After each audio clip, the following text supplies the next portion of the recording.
Afternoon all. Let's continue our evolution of chess style series, but with a little interlude, a credit to Frank James Marshall. Okay, we showed that he invented basically the Marshall Gambit, or he made it very popular after the famous Capablanca game. But he also gave Capablanca the very important gateway for the San Sebastian tournament. Instead of, after losing his match to Kappa, he encouraged him and he wanted the chess world to really know about him. And in credit to Frank James Marshall, arguably it's definitely on the top 10 of many people's lists for the most brilliant move of all time. And I hope you've seen this move before. If you haven't had that pleasure, then I hope you will find pleasure in this video and the explanation of this move. Now, I'm not going to give the previous game score. You can see the PGN in the description of the video. Let's just focus on the key position and the key variations. So it's Black's move here. Frank's well and truly got back into the game. He's temporarily he's just sacked on h3. So in this position, he's material up. He's been doing fine for the last few moves, but here he crowns his winning position with a truly beautiful move. Now, I would suggest either you stop the video or pause now. We'll take a pause for the next 20 seconds, 20 or 30 seconds in fact, to give it justice. Okay, so starting from now, have a look. If you're playing black here, the last move attacking your queen, what would you play here? That's the key question. So 30 seconds starting from now.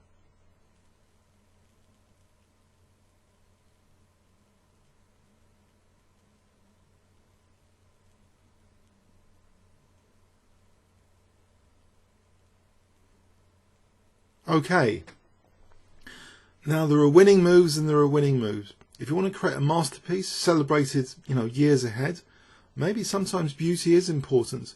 You don't just want to get that tournament point.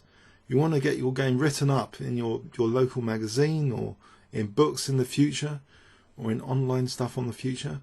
You want to play, sometimes you want to play queen sacks. I notice, queen sacks, what do they, sacrifices show about chess? That even the most powerful piece, the queen, can sometimes be sacrificed, because chess is a highly dynamic game. The beauty of the game is, for me, it's a lot to do with sacrifices, positional sacrifices, gambits. I love the entertainment value of chess. You can have good seasons, bad seasons, but do you play pretty games? Do you play beautiful combinations? Do you play beautiful moves? Now, this is arguably one of the most beautiful moves of all time, and it features, it's a queen sacrifice. So giving up the highest, prized possession in your position, the most powerful major piece. Okay, what Frank Marshall played is this move, queen to g3. And you might think this is ridiculous. Queen g3. It's covered by two pawns. Not only that, it's covered by the queen. What a ridiculous move to even consider. Well, according to Kotov's candidate move theory, we should be considering lots of candidate moves. Of course, it's a candidate move technically. And beyond that, of course, if you consider forcing moves in your candidate move selection, forcing moves are more worthwhile considering anyway, because you can be guaranteed of future events. If the opponent does this, you do this, if then, for forcing moves. So it forces something from white here, because the immediate threat is now queen takes h2 mate.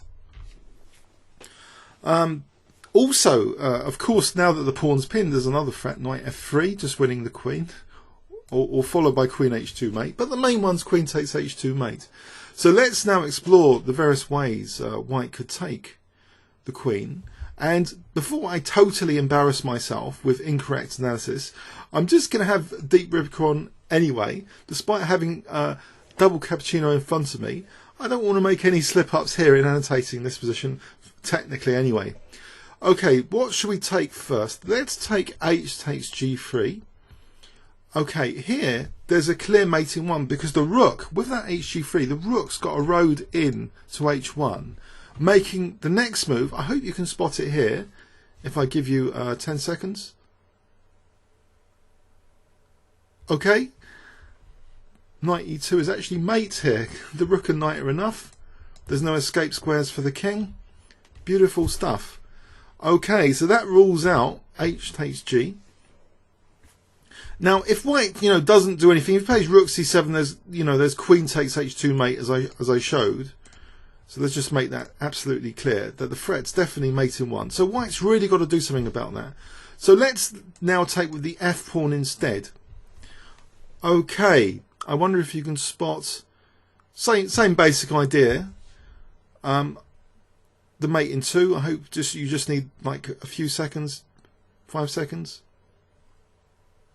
Okay, check. So that will drive the king into the corner, and now 5 seconds. Okay, rook takes f1, mate. Okay, so those two defenses don't quite work. So let's have a look now, the main one to consider in this position. Queen takes g3. Right, how is this mating or winning? Okay, first, knight e2 check again, king h1, and now look at this. That pawn's now pinned, this pawn's now pinned. So the move here, I hope you can guess it. Knight takes g3. Okay. Now, if f takes, then rook takes f1 is mate. And if the king moves, okay, this is where Frank's just really, just winning, but he wants to get his pieces untangled to just be a knight up, or more than that. So king h1, and now here, well, this is the tail end of the combination. There's no actual forced mate in X moves here.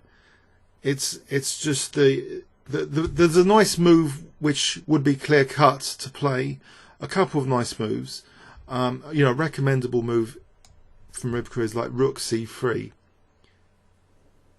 Okay, and then if say let's try and trap the knight can now just come out with knight f4, knight d4, or even just rook takes c2 protecting the knight. So really, just black's a knight up for nothing. It's totally resignable, really, at this level of chess. Okay, so let's go back to this beautiful combination. So it was in this position. I've actually got the whole game score in front of me. Let's just work backwards. So Frank earlier had just played rook takes h3 because he's actually exploited this queen and king fork. Because if g takes, then there was knight f3. But the beautiful thing here, so rook c5, out of the many choices, he chose this seemingly completely outrageous move in this position, queen g3. Now please tell me in the comments of the video, have you seen this game, this move before? If not, I hope you will find it beautiful, and we can look at other of the most brilliant moves of all time as well. There's a basic common denominator. A lot of chess players are aware of these most beautiful moves of all time. This is certainly one of them, and I think it fits in well with our Evolution of Chess Style series, because I think Frank James Marshall not only contributed to a lot of opening names, especially the Marshall Gambit, he gave, as I say, the great Capablanca, that great gateway into major tournaments, and it became his good friend, rather than just resenting he was the first master to be crushed by Capablanca. There were a lot of draws in that first match anyway. It wasn't just losing every game, but he was capable of very fine sacrifices, and a United States champion, one of the best in the world, a world title contender. He had played Lasker. He's a brilliant player in his own right, but he was just obscured by the likes of Capablanca in his time. However, this is one of his gems, Queen g3. Okay, I hope you enjoyed that, and please leave any comments or questions on YouTube. Thanks very much.